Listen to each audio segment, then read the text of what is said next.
We're continuing with our series on tropical plants, and you can tell we're basically in a tropical jungle right here in a greenhouse in Edmond, Oklahoma. And we're actually visiting with Mr. Fred Strothman, who is what I would call definitely an orchid expert. And Fred, welcome to Oklahoma Gardening. Glad to be with Oklahoma Gardening. Well, thank you very much. It is not only beautiful in this greenhouse, but very, very fragrant. Now, Fred, you and I were talking, and the first thing I want you to do is to talk real quickly about two of the easiest orchids to grow for someone who just wants to get started indoors. To start indoors, a Phalaenopsis type orchid, a moth orchid, is probably the best one could ask for. Okay. These are vary from inch or so in diameter to 5 or 6 inches in diameter. And different colors, I'm sure, and too, aren't they? Yellows and whites and lavenders and stripes. Okay. Well, now what about the other one over here? This is Paphiopedilum, lady slipper orchid by common name.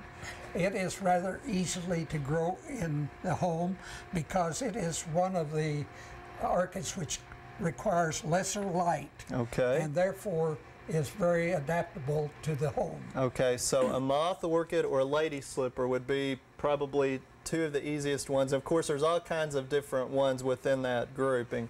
But now, Fred, I think it's important for us to clarify right off the bat that an orchid plant is an epiphyte. And if you'll tell us why and kind of show us quickly maybe on some of that. Well, the epiphyte, it's an air breather, and it breathes through its roots. Now, if you plant an orchid in soil, 90% of them will die almost immediately because they can't breathe air when it's wet. And it gets also not only the air but the moisture and its fertilizer through these and through the foliage, right? Through both. Okay, so that's a key to it to get started right off. Now, the other interesting thing that we've been talking about is basically there's two primary groups, one called pseudobulbs, and show us that and point out what a pseudobulb is. A pseudobulb is a fleshy portion of the growth as it appears from the bottom up. Now, some of them are round, some of them are elongated. Right. And this is one that you said is pretty easy to grow in a greenhouse where you've obviously got better conditions. What type is this one that you're showing? This is a hybrid Cattleya. Cattleya. Now, it will grow in the house with terrifically good light in the southern window, maybe broken only by a cheese curtain or something like that. Now, in addition to the pseudobulb, what is the difference here then? Then we have the monopodial, which is a single growth up. And usually in pairs of leaves, which might look quite differently from plant to plant, according to the variety. Now, I think sometimes people are a little nervous with repotting one. Let's go ahead and set this one over here, and we're going to demonstrate how to pot one up. But before we do that, obviously it's root bound, and you say you pot them up once a year.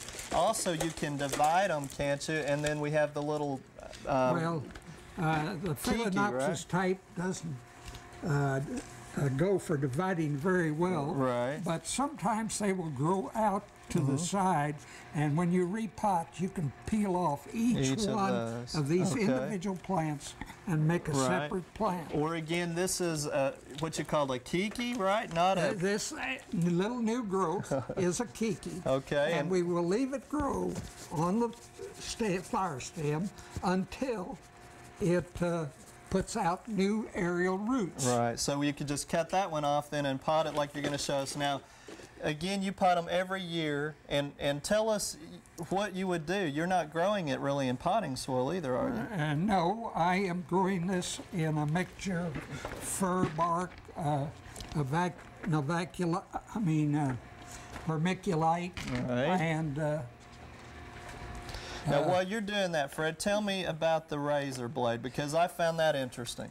The razor blade is used only once on one orchid plant, and then is either discarded or thoroughly sterilized at 350 degrees in an oven. Where most of our things in gardening, we try to sterilize it with alcohol and stuff. You said the viruses that are spread among orchids, that doesn't really work, does it? Well, a lot of orchids are like typhoid Mary. They will carry a virus and never exhibit it at all. And you cut this with another flower, and you will infect it. Right. If this is a typhoid berry type. So sanitation is very important, and a razor blade comes in handy. Go ahead and cut away here on what you're going to do. We're going to cut off some of these roots because these extra roots down long, if you put them in a pot, will just break and they will rot and cause a rotting condition. Now, at the bottom of this pot, is that to provide a little bit more drainage? What do you have there in the bottom? To provide a little bit more drainage, I put just a little lava rock. Okay. And I will insert this whole thing in a slightly larger pot, not very much. Right. Now, I would have probably had a tendency, Fred, to cut more of those roots off. Is that not a good idea with orchids? As long as the roots won't break. Okay. Then it's not necessary to cut them off. Okay. But if they're hanging down, you go ahead and cut them off. You cut them off. So. Okay, and then we're just going to fill it again with the peat moss, perlite or vermiculite, a little bit of pine mulch or hardwood bark. It's fir bark. Fir bark, and then some lava. So there's no little charcoal dirt or soil in that whatsoever. No soil in here, whatever. And that gives us better drainage. And it's well. Right, just tap. You can put your fingers down in it and push it down, and you just fill it to a little below the top of the rim of the pot so that you have room to water it. Right. And when you water it so the water where it drains out of the bottom. Bottom profusely. Now if you look at the bottom, it's got a lot of holes in it for excellent drainage. Drainage is very important. Now, when you're talking about watering, you also add fertilizer every time you water. Tell us quickly about your key to that. I add Peter's 20-20-20 with additional minerals. Or micronutrients. And we might comment, Fred, the reason for that is since there's no soil in this, they need additional micronutrients, don't they? They do. And do you do that every watering? I do that every watering, only instead of whatever they say is the rule to fertilize it, I use about 1/5 or 20% as much. So you just cut down the rate, and then every time you water it heavily where it goes out of the bottom. That is correct. Okay. Now, we talked about probably the most common things that a homeowner would have problems with would be the soil, using a soil mix. How about... Don't do it. Right, don't use it. And then watering, trying to keep them... Yes. Now, most watering, an orchid likes to dry out between waterings. Now, with the monopodials, you must be more careful to water a little bit oftener. Okay. Whereas in those with pseudobulbs, you may got a little bit of skip a whole week sometimes. Okay, because they've kind of got water stored in there, I guess, don't they? That is a storage place for water and food. Okay, and then of course pretty bright light, I guess, in most cases, as long as it's not so much it's going to burn them. Is that right? That is correct. Now, even in the bright light, you want to gradually go to the brighter light if you've started in a darker light, or you will burn them. Well, also, Fred, let's talk real quickly. Indoors, obviously, again, with his greenhouse, he has the optimum conditions, but most of you may have heard about putting gravel in the bottom of a shallow tray that doesn't have any holes in the bottom. That really is a good thing to do in the case of orchids. Now, this is not gravel here, but what you would do is put the gravel in, set the pot right on top. When you water, then the water will go into the gravel so it drains away from the plant, but it will evaporate and make more humidity, which orchids like too. So you really think that's a good thing for homeowners, don't you? I think that's a good thing for indoors. Now, most of the supplies we've talked about, Fred, and the orchids, where are good places to get those kinds of things It becomes rather difficult in Oklahoma City.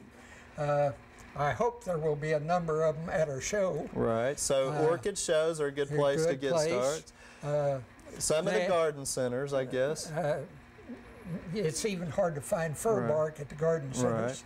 It's hard to find graded charcoal at the garden centers here in Oklahoma City. But again, they may have to look a little bit, but also they're mail order companies that carry lots of supplies. There are lots too. of mail order companies, and many of them are listed in the American Orchid Society Bulletin. Well, I must tell you, it's been a pleasure to visit with you, Fred, and you've put my mind at ease. I think I'm going to have to go home and try one at home, and hopefully we've given you some good pointers. And Fred, thank you again for inviting us over.